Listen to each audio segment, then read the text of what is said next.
For all the focus on what the candidates are doing, on what's happening out there as they campaign and make their arguments and talk about policy, what's actually going on in these states could matter more right now.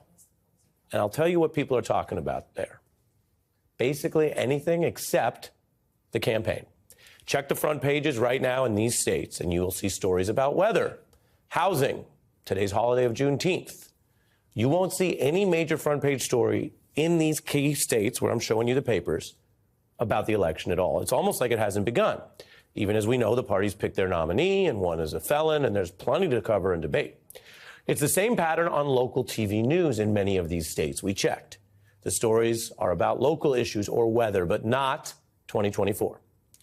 And monitoring TV and print news is a gauge for the people who are exposed to it, who follow some kind of news.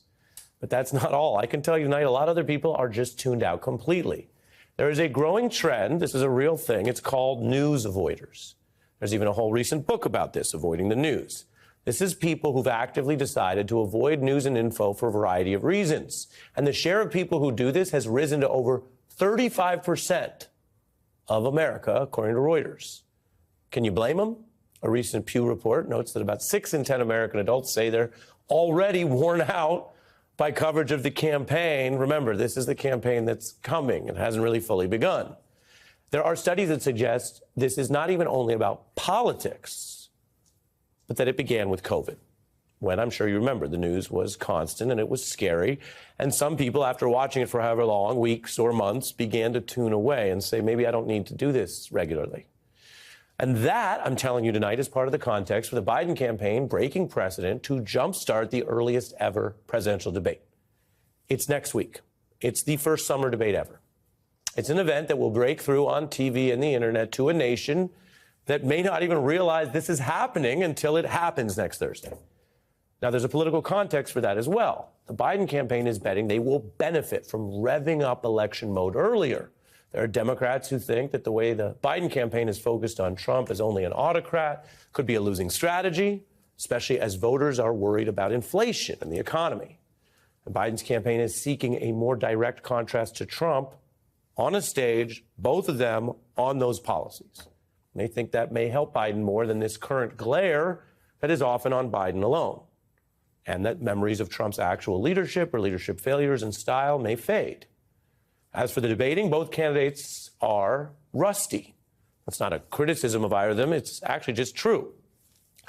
They haven't debated in a long time. The president, of course, Biden doesn't have to debate.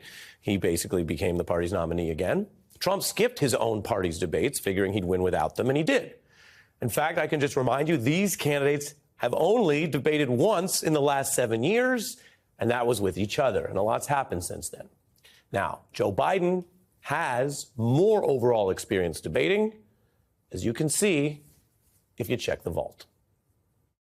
The United States economy has to be revitalized, not just for the sake of America, but for the sake of the whole world. I do have a record of significant accomplishment. I have a track record of being able to cross over and get things done. I have 35 years in public office. People can judge who I am. Guess what? A lot of people died. And a lot more are going to die unless he gets a lot smarter, a lot quicker. A little memory lane there. Now, for Donald Trump, debates have served him, whether you like him or not. He has been effective when he has used them to go on offense, to be mean, to be even petty. But they also did not save his presidency when he had that debate against Biden. I never attacked him on his look, and believe me, there's plenty of subject matter right there. A little markup, Lion Ted. No puppet. It's pretty clear. You're the puppet.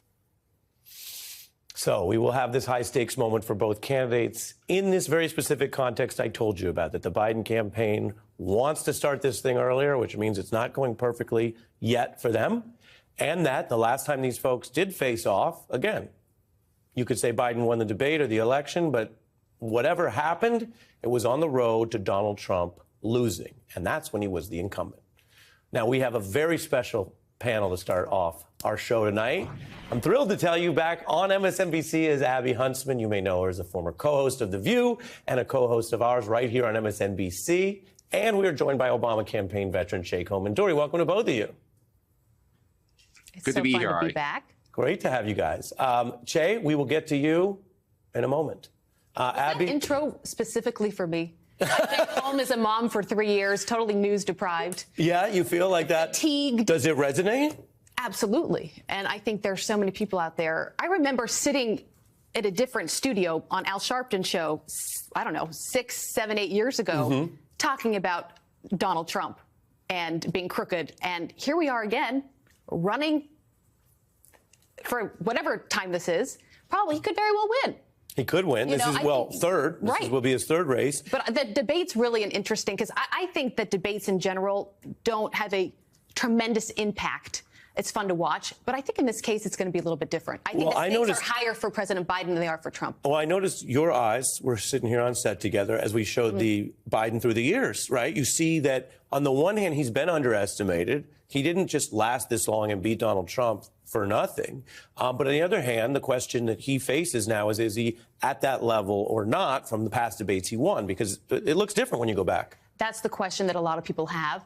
And as you said, we're a week away. So we're too close for anyone to pull out because a lot of people are wondering, are both going to show up?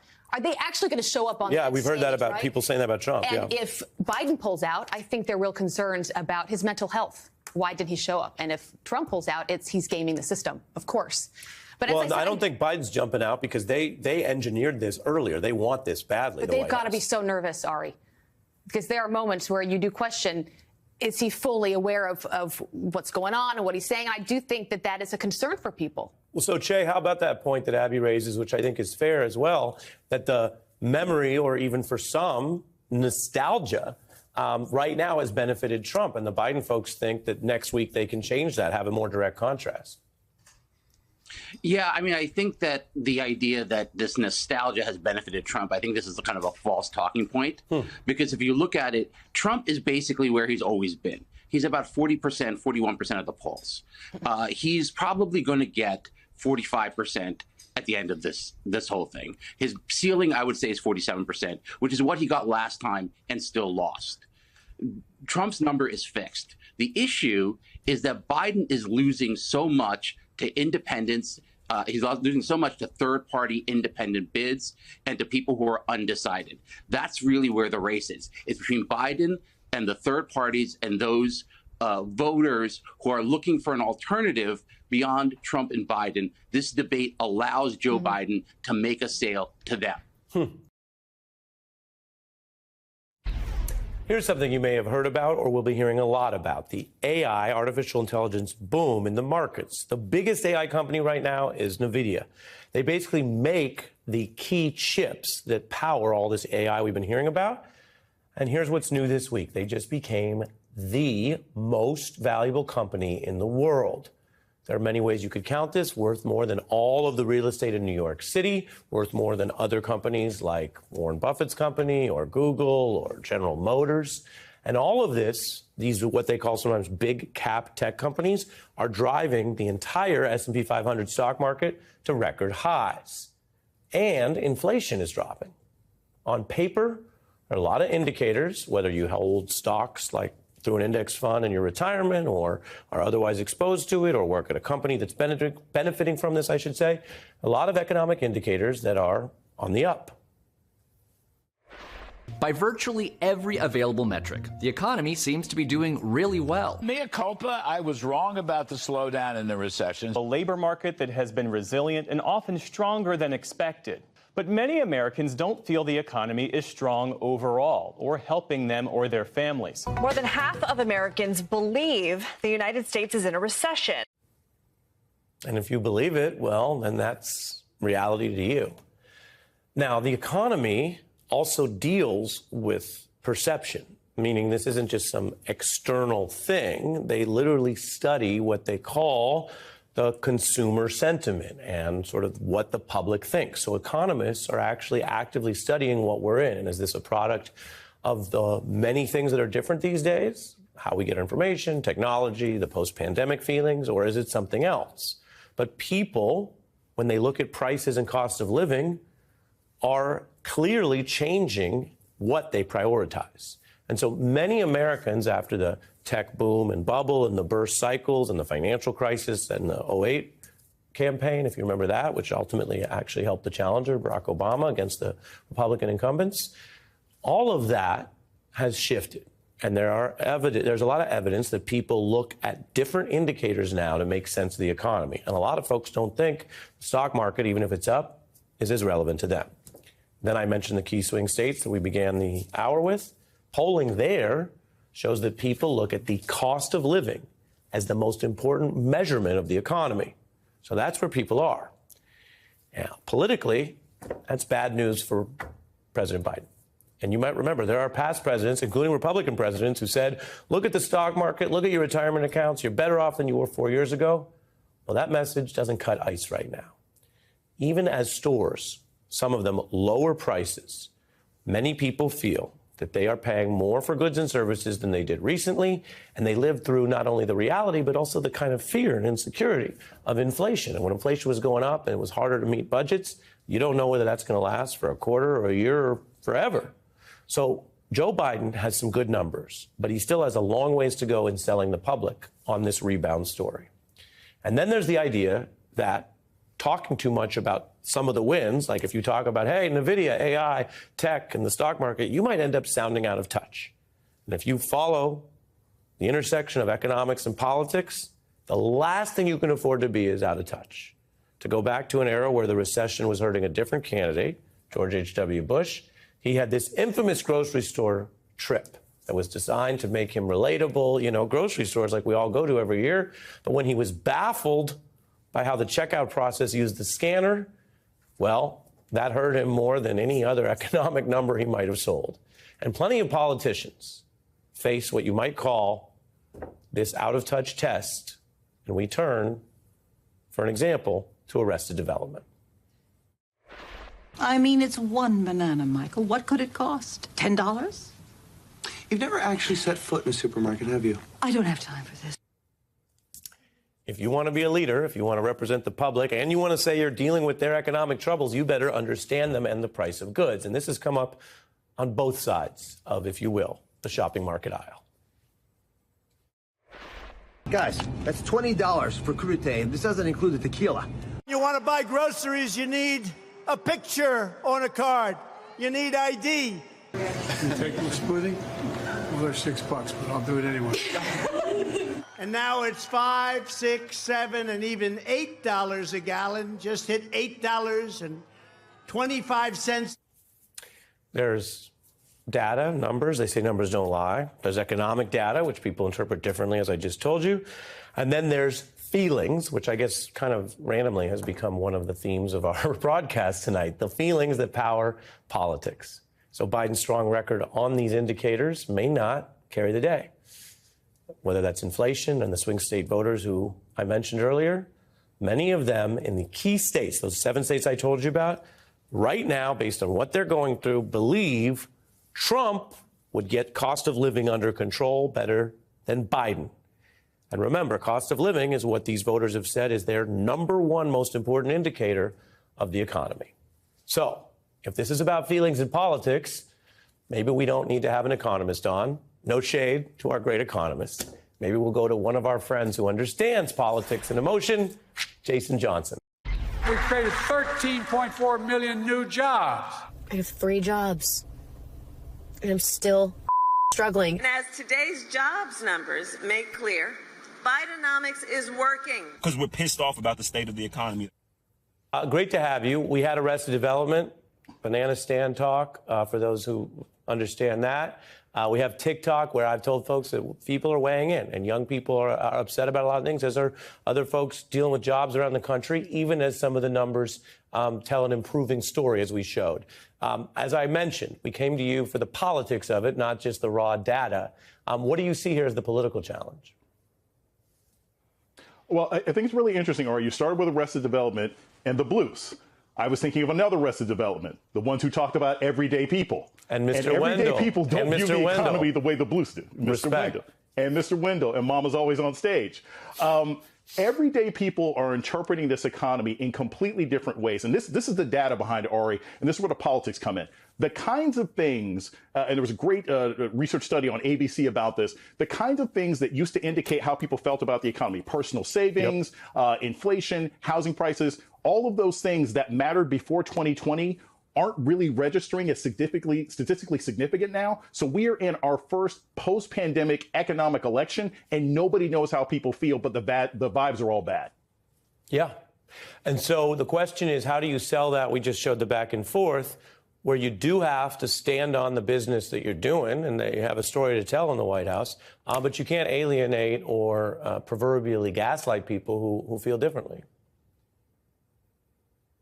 So first off, you have to be honest about where the economy is and what people are looking at now, right? So if you are 55 years old and you have a kid in college, your perception of the economy is, I lost a lot of money during the pandemic. Maybe something happened to my 401k. Give me a vision for the future. The Biden administration has to say, we've put investments. We tried to save retirement funds. You will be able to retire. We're going to protect Social Security. Keep Democrats in office and protect Social Security. If you're talking to 18 and 19-year-olds, or you're talking to somebody just graduated from college or just working or just getting out of the military, you have to explain to them that we are diversifying the economy. Maybe in 2019, you were planting money trees. In 2024, you realize you just want some shade. You need to talk about the fact that the Biden economy is not just going to send you out to the mines. It's not just going to send you into the military. There are diverse places where you can get work. It is now Juneteenth, right? The unemployment gap between blacks and whites in America is the lowest it's been in over 40 years. Most black people don't know that. Biden has to explain that in terms of the kinds of jobs people are getting, not just the numbers behind the jobs. You know why we like listening to you, Jason? We learn. We learn. You had some great statistics. Arrested Development, you took it from the name of the show to the name of the great band. And if I'm not mistaken, you fit in a Kendrick Money Trees reference. And that's all. Yes, I did. That's all in a couple answers. Let me turn your attention to something else. So that's the economy. As for the choice, we are going into this general election. And for all the talk about Donald Trump as a felon and an autocrat, there's also whether or not he was good at being president. Let's say, for the sake of argument, that some voters don't view those legal issues or even autocracy as disqualifying. But then there's the question of, do you think he was good at running the country? And Dr. Fauci, who we heard from yesterday and has a new book out, discusses this. Not whether you could debate this or that mask mandate, not whether or not they had the right. Edits on the footnotes to the vaccine plan, but deeper failures from someone who served 7 presidents in both parties that he said were unique to Donald Trump. Take a listen. It's not fun being yelled at by the president of the United States. He could have used the bully pulpit of the presidency to say, hey, listen to the scientists, but he didn't do that. And I would say something that he didn't like, and then all of a sudden I'd be the bad guy. It almost as if he was talking past me, like he was just emoting. Where does this fit into something that we discussed earlier in the program tonight and what the debate next week may remind people, which is this isn't just a soundbite contest between these two candidates. We are in the rare position of a former president and a current president running. That's not usually the face-off. And you can look at the former president's record. If there were to be another crisis, pandemic, international crisis, of which there are already some, does he put the country first? Does he deal objectively with the situation to protect people? Or, as Dr. Fauci says, does he put himself first personally, even as people died? All right, we don't even have to go to Dr. Fauci. We can listen to Donald Trump's own agenda. He has said, when I get back into office, I'm going to become a dictator. I'm going to spend the first couple of months in office getting revenge on the people who I think mistreated me. So it's very clear he's not going to be focusing on the American people, maybe only focusing on those people who supported him. But the larger question is this, that I get what you're talking about here. It's an issue of competence. What do you think the president of the United States actually has to do to get the job done? We're in a unique position because, again, we have 2 people who have been in office and we can see. This is one of the reasons why Joe Biden is arguably in a better position, because he can still say, look, I've had a functional economy. I got the CARES Act. Look at how your life lives now.